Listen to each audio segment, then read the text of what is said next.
Hello, katwis! Magluluto tayo ng isang pagkain na naiiba. Ayan ang ating finished product. Gagamitan natin ng isda at gagamitan natin ng tokwa. Yon ang tinatawag nating sisig.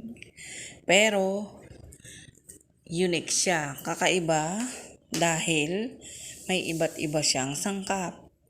At napakabilis lang ng ating gagawin. Yan ay ang ating sisig. Ipakikita ko sa inyo kung paano ko to ginawa. Siyempre, at heto na, ang isda, iprito lang natin yan.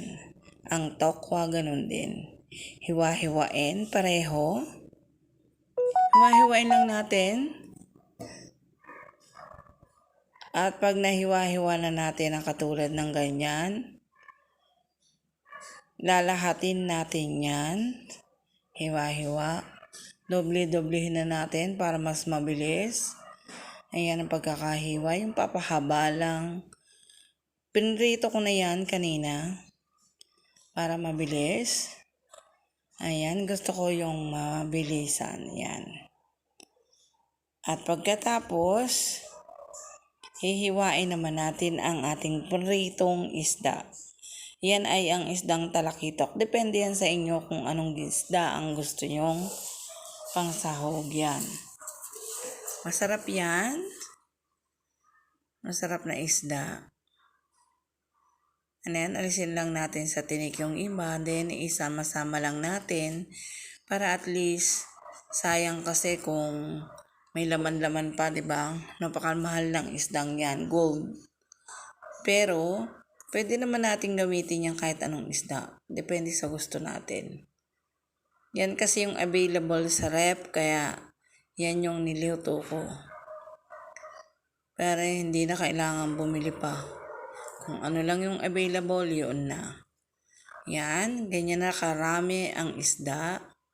O diba, isang slice lang pwede na.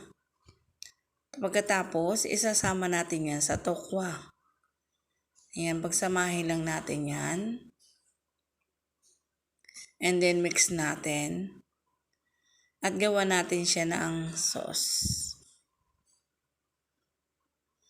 At pagkatapos, ayan, mayroon tayong soy sauce. Lagyan natin ng mayonnaise. Any brand, kahit naman ano, pwede. And then, samahan natin sila ng haluin nating mabuti ha. Isama natin ang sili at ang sibuyas. Ayan, islicein lang natin ng pino. Depende sa inyo kung gusto nyo yung siling pula, yung maliliit lang.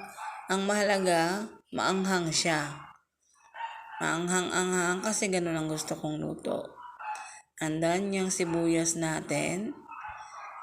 Ganyan lang. Isang buong sibuyas lang ang ginamit ko. Ayan. At pagkatapos niyan, imimix natin siya doon sa ating sauce. Ayan, i-mix lang natin sa ating sauce. Ayan. Malinis naman ang ating kamay, kaya use kamay. Ganyan na lang.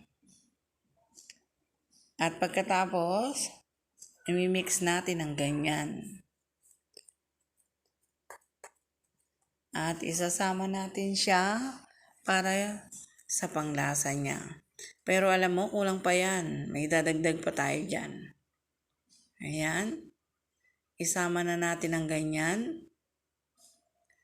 Yan, halo-haloin lang natin para mas masarap.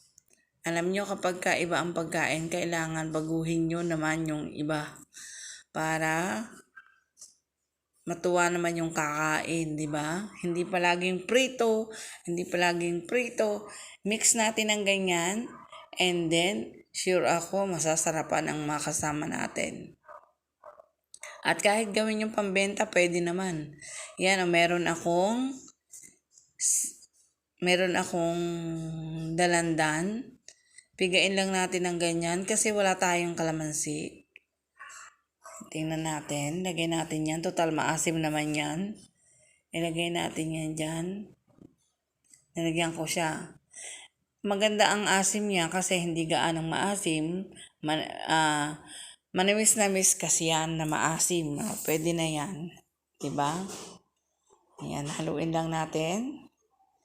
And then, meron pa tayong i-add yan. Parang kulang pa.